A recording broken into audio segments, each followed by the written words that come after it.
बिस्मिल्लाहिर्रहमानिर्रहीम। अस्सलाम वालेकुम। मुज़म्मिल वॉइस ऑफिशियल में खुशामदीद। वो गिलगित के इलाके गजर का रहने वाला है। इस वक्त डेनमार्क में मुकीम और अपना कारोबार करता है और अपने रिश्तेदारों में आज भी डांसर के बेटे के नाम से जाना जाता है। इसका नाम तैमूर इकबाल है, मगर इतने बुरे अल्काबात से पुकारे जाने के बावजूद वो कभी भी रिश्तेदारों से कतई ताल्लुक नहीं करता। लोग इसकी वालदा को बुरा बोलते हैं तो इंतहाई नरमी से कहता है वो जन्नती खातून है। आप इनके माजी को नहीं बल्कि इनके अल्लाह ताला से मांगी गई माफ़ी को देखो। वो बताता है कि मेरी वालदा इंतहाई लोअर क्लास से थी। हम 4 बहन भाई थे, मैं सबसे छोटा था। मेरे वालिद साहब का इंतकाल हुआ तो इसके बाद किसी रिश्तेदार ने हमारी खबर ना ली। मेरी वालदा ने मेरे ददियाल वालों को बच्चों की कफालत के लिए माली तावन का कहा तो इन्होंने मेरी वालदा को बच्चों समेत घर से निकाल बाहर किया। मेरी वालदा हमें लेकर अपने भाइयों के पास चली गई, मगर इन्होंने भी हमारी कफालत से इनकार कर दिया। तो मेरी वालदा ने अपने भाइयों से कहा कि मेरा किसी ऐसे शख्स से निकाह कर दें जो मेरे बच्चों की कफालत कर सके। ये अल्फाज जुबान से निकलने की देर थी कि मेरी वालदा को बेशरम, बदचलन, बदमाश, हवस परस्त और पता नहीं किन किन अलकाबात से नवाजा जाने लगा। साथ ही मेरी वालदा को मारा पीटा भी गया, मगर वो अपनी बात पर कायम रही। यहाँ तक कि इन्होंने कहा या तो मेरे बच्चों की कफालत का इंतजाम करो या फिर मुझे बच्चों समेत जहर खिला दो। मेरे मामू और मुमानी को शायद मेरी वालदा की राय पसंद आ गई थी। मेरी छोटी मुमानी मेरी वालदा को लेकर शहर से कपड़े खरीदने गई। इनकी गैर मौजूदगी में मेरी बड़ी मुमानी ने मेरी बहन भाइयों को जहर खिला दिया। न जाने मैं कैसे बच गया, मगर मेरे बहन भाई सब मर गए और इनकी मौत को बिजली का करंट लगकर मरने वाली मौत जाहिर किया गया। बच्चों की मौत के बाद 4 दिन मेरी वालदा अपने भाइयों के पास रुकी और फिर मुझे लेकर वहां से रातों रात फरार हो गई। जो 4 दिन मेरी वालदा वहां रुकी वो 4 दिन भी मुझे सीने से लगाए रखा। हम लोग करीबी शहर में मुकीम हुए गुजर बसर के लिए। एक नहर के पुल के नीचे मेरी वालदा ने जगह ढूंढ ली, मगर काम मिलना मुहाल हो गया क्योंकि कोई भी शख्स अनजान औरत को काम पर रखने के लिए राजी ना था। भीख मांगकर मेरी वालदा खाना नहीं चाहती थी। इस दौरान मेरी वालदा की मुलाकात एक ढोल पार्टी से हुई। इन्होंने मेरी वालदा को बतौर डांसर अपने साथ काम करने का कहा, जो मेरी वालदा ने इनकी बात मान ली। यूँ मेरी वालदा शादी ब्याह और दीगर खुशी के मौके पर बतौर डांसर काम करने लगी और वो लोग जो मेरी वालदा को घर में बतौर मुलाजिम चंद 100 रुपए पर रखने के लिए राजी न थे, मेरी वालदा के डांसर पर सैकड़ों हजारों रुपए लुटा देते थे। हमारा शुमार शहर की एलीट क्लास में होने लगा था। लोग इतने गलीज पेशे से मुंसलिक होने के बावजूद हमारा एहतराम करते थे। जब मैं 13 साल का था, शहर के बेहतरीन स्कूल में ज़ेरे तालीम था। एक दिन असर के वक्त हमारी मस्जिद में ऐलान हुआ, कोई गरीब औरत अपनी बच्ची के इलाज के लिए रकम मांग रही थी।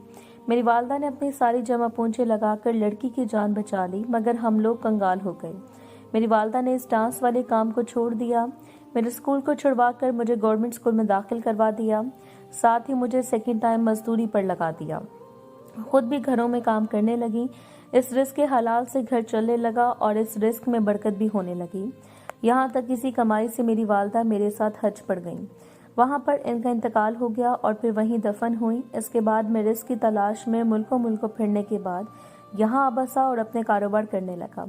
यहाँ शादी की और मैंने अपनी वालदा की वसीयत के मुताबिक तमाम रिश्तेदारों से ताल्लुकात बहाल किए और इनकी हर मुमकिन मदद की, और इसके बावजूद वो लोग मेरी वालदा को बुरा भला कहते हैं। मेरी वालदा ने मुझे कहा था कि लोग मेरी बुराई करें तो गुस्सा न करना, मुस्कुरा कर बात टाल देना। इस वजह से मैं बस लोगों को इतना कहता हूँ कि मेरी वालदा का माजी ना देखो, बल्कि इन्होंने खुदा से जो माफ़ी मांगी वो माफ़ी देखो। मैं कहता हूँ मेरी वालदा जन्नती हैं तो लोग तंज करते हैं, मगर मैंने कई बार ख्वाब में वालदा को सेने हरम में देखा है। अलबत्ता ये अलग बात है कि वो हर बार वो वहीं खो जाती हैं। मेलसी से ताल्लुक़ रखने वाली मोहतरमा रिमशा मेहरीन साहिबा इंतहा के मुतकब्बिर खातून हैं। ह्यूस्टन में मुकीम हैं, किसी इदारे में लेक्चरर हैं। अल्लाह ताला ने इंतहाई इज्जत, दौलत और शोहरत से नवाज रखा है। इनकी तरफ से इंतहाई बेहुदा सवाल किया गया कि गरीब लोग बच्चे क्यों पैदा करते हैं। सवाल की नोयत से आप इनकी पस्त ज़हनियत का अंदाज़ा लगा सकते हैं। इस सवाल के पीछे एक दास्तान है। मेरी नज़र में दास्तान इनकी संगदिली के सिवा कुछ नहीं है। आप भी पढ़िए और फिर जवाब दीजिएगा। इनका ताल्लुक मेलसी के किसी देहात से था। भले वक्तों में वालिद साहब कसर रसूख और धन दौलत का इस्तेमाल करके वो किसी का हक गजब करते हुए बैरून मुल्क स्कॉलरशिप पर तालीम हासिल करने चली गई थी। تعلیم مکمل کرنے کے بعد وہ امریکہ میں سیٹ ہو گئیں اور وہاں کسی شامی مسلمان سے شادی کر لی۔ اس دوران وہ ایک بار پاکستان آئیں اور شومی قسمت جن دنوں وہ پاکستان آئیں ان دنوں میں عید قربان قریب تھی۔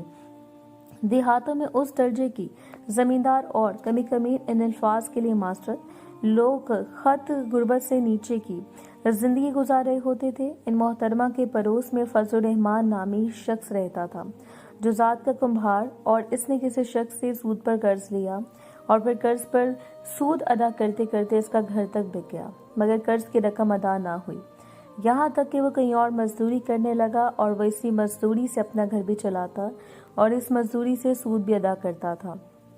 اس کے 4 بچے تھے، سب بڑی بیٹی گونگی تھی اور جب سود اتر گیا تو اس کی بیوی گردوں کی مریضہ ہو گئی۔ اس کی بیوی اس کے لیے بہت بڑا سہارا تھی، اس کی غیر موجودگی میں بچوں کی نگہبان تھی، اس کی ہر مشکل میں سے قدم ملا کر چلنے والی تھی۔ جن حالات سے وہ گزر رہا تھا، ان حالات میں بیوی کا بچھڑ جانا سارے گھر کی موت جیسا تھا۔ کسی نیک دل آدمی نے اس کی بیوی کے علاج کے لیے لاہور کے کسی سرکاری ہسپتال میں اثر و رسوخ استعمال کر کے تعلق نکال دیا۔ یوں اس کی بیوی کا علاج تو سرکاری ہسپتال سے شروع ہو گیا، مگر باہر سے مہنگی ادویات خریدنا، بیوی کا لاہور لے کر جانا، ان جیسے دوسرے اخراجات نے ایک بار پھر مقروض کر دیا اور اب کی بار قرض میں وہ کچھ اس انداز سے جکڑا گیا کہ نکل ہی نہ سکا، یہاں تک کہ اس کی ہمت جواب دے گئی اور لوگوں سے مانگنے پر بھی مزید قرض نہ ملتا، یہاں تک کہ اس نے اپنی شریک ہاتھ سے معذرت کرتے ہوئے اس کا علاج درمیان میں چھوڑ دیا۔ بس ایک بار پھر قرض اتارنے اور بچوں کا پیٹ بھرنے کی فکر میں جٹ گیا، مگر اب اسے قدم پر اس مضبوط سہارے کی کمی محسوس ہونے لگی جو ہر موقع پر اسے ڈھال بنتا تھا۔ ایک دفعہ عید قربان کا موقع تھا، محترمہ رمشا میرین صاحبہ پاکستان آئی ہوئی تھی۔ ان دنوں فضل الرحمان جسے غربت نے بجو کمہار بنا دیا تھا، اس کے گھر پر صبح شام قرض واپس مانگنے والوں کا تانتا بندھا ہوا تھا۔ دوسری طرف بچے نئے کپڑوں کی ضد کر رہے تھے، تیسری طرف بیوی قریب المرگ تھی اور چوتھا اسے خود کام نہیں مل رہا تھا۔ یوں وہ زندگی کی الجھنوں میں اس قدر الجھ گیا کہ اسے موت کے سوا کوئی راہ نہ سلجھائی اور کوئی جابر انسان اس کی غیر موجودگی میں قرض واپس مانگے۔ اس کے گھر آیا، جب اس کے بچوں نے جواب دیا کہ والد صاحب گھر پر موجود نہیں ہیں تو اس نے بچوں پر تشدد شروع کر دیا۔ اس کی بیٹی جو گونگی تھی جوانی کی دہلیز پر قدم رکھ رہی تھی، اس کے نازک اعضاء پر تشدد کرتا تھا، اور جب فضل الرحمان گھر واپس آیا اور اس حالات کا اس کو پتہ چلا تو وہ الٹے پیر واپس مڑا، جو مزدوری سے ملے تھی ان کے پیسوں کا زہر لایا اور بچوں کو پلانے لگا۔ اس کی گونگی بیٹی نے نہ جانے کس طرح باپ کے ارادوں کو بھانپ گئی اور دوڑ کر گھر سے باہر نکلی، پڑوس میں مقیم محترمہ رمشا میرین کے گھر پہنچی جہاں وہ سنگ دل خاتون تنہا موجود تھیں۔ ان کو مدد کی خاطر کھینچ کر گھر لے جانے لگی، مگر رمشا میرین نے اس کی باتوں کو سمجھنے کے بجائے اسے گھر سے دھکے دے کر نکال دیا۔ وہ روتے دھوتے ہوئے ایک اور گھر میں پہنچی، مگر وہاں اس کی بات سمجھنے پر گھر کے مرد کو بلانے اور ڈھونڈنے میں ٹائم لگ گیا۔ تب تک زہر اپنا کام کر چکا تھا۔ جب لوگ مدد کو پہنچے تو سارا خاندان مر چکا تھا، بس وہ گونگی بیٹی بچ گئی تھی جو در در پر جا کر والدین اور بہن بھائیوں کی زندگی کی بھیک مانگ رہی تھی۔ جب یہ ساری کہانی کا علم رمشا میرین کو ہوا تو بجائے افسوس کرنے کے یا دعائیہ کلمات کہنے کے اس نے کہا تھا کہ یہ معذور بچی زندہ چھوڑ گئی اور اب سارے گاؤں کے لیے بوجھ بنی رہے گی، اگر پال نہیں سکتے تو غریب لوگ بچے پیدا کیوں کرتے ہیں۔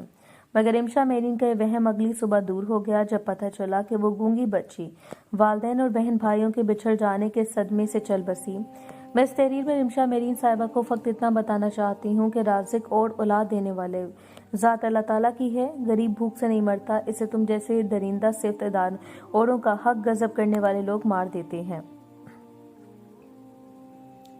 ایک جونیئر پولیس آفیسر بتاتے ہیں کہ میں بلوچستان سے تعلق رکھتا ہوں، رسپیلا کے دیہات میں پلا بڑا ہوں، ہمارے ہاں بھی وڈیرا اور جاگیردارانہ نظام ہے، ہر وڈیرا اور جاگیردار اپنی ذات میں کسی فرعون سے کم نہیں ہوتا، جو آواز اس کے خلاف اٹھتی ہے یا اس کی اصلاح کے لیے اٹھتی ہے اس آواز کو دبا دیا جاتا ہے، یہاں تک کہ اس آواز کو اٹھانے والے انسان کو بھی بلوچستان میں ایسی ہزاروں قبریں ہیں جن میں دفن لوگوں کا جرم فقط حق کی آواز اٹھانا تھا، اور ان قبروں میں پڑے ہڈیوں کے ڈھانچے آج بھی اپنی داستان یاد رکھے ہوئے ہیں۔ یہاں لگنے والی بہت ساری پنچایتوں میں انصاف کا قتل ہوا، اور جہاں انصاف مر جائے وہاں انسان تو بے شمار مرتے ہیں۔ آپ تاریخ اٹھا کر دیکھ لیں، پاکستان اور بلوچستان میں کبھی امن نہیں ہوا، یہاں ہر ادارہ، ہر وڈیرا بلکہ ہر انسان اپنے تئیں امن کی قربانی دے رہا ہے۔ मगर अफसोस के अमन के नाम पर कुर्बानी हर कोई दूसरे इंसान की दे रहा है।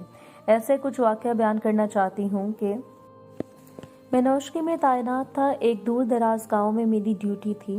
मेरे घर से दफ्तर जाते हुए एक बाजार से गुजरना पड़ता था। मैं हस्ब साबिक आज भी बाजार से गुजर रहा था, मगर आज सेहत खराबी की वजह से मैं थोड़ा लेट काम पर जा रहा था। इस वजह से मैं जब बाजार से गुजर रहा था तो वो पूरी रौनक के साथ खुला हुआ था। मैंने एक जगह पर लोगों का हुजूम देखा। वो खालदा नामी एक खातून को मार रहे थे। मैंने आगे बढ़कर रवायती पुलिस वाला अंदाज अपनाते हुए लोगों को धक्का मुक्का और गालम गलोच देकर साइड पर किया। खातून के मुंह से खून बह रहा था, कपड़े फट चुके थे। मैंने एक दुकान से मुनासिब साइज की चादर ली, औरत का जिस्म ढांपा और लोगों के बयानात सुनने लगा। साथ साथ औरत के चेहरे के तासुरात भी देखने लगा, क्योंकि लोगों की नज़र में औरत मुलजिमा थी और मेरी नज़र में मौके के मुनासबत से लोग मुलजिम थे। लोगों के बयानात के मुताबिक वो खातून जिसे पीटा जा रहा था, इस खातून ने बाजार में खरीदारी की गर्ज से आई औरतों से बच्चा छीनने की कोशिश की थी। मैंने बच्चा छीनने की कोशिश करने वाली खातून खालदा और जिनसे बच्चा छीना गया, इन औरतों के अलावा मौके से 4-5 मर्द गवाहान को लेकर थाने की सिमत चल दिया। वो खातून मेरे बराबर चल रही थी। इसके तमाश से लगता था कि वो कोई पेशावर मुजरिमा है या फिर इसको इतना शऊर ही नहीं कि इसने क्या जुर्म कर डाला है। इस जुर्म के एवज इसको कितनी सजा हो सकती है। बाजार हकायक इख्तिताम तक पहुंचे ही थे कि सामने से आती 2 खवातीन जिन्होंने 1 साला बच्चे को उठा रखा था।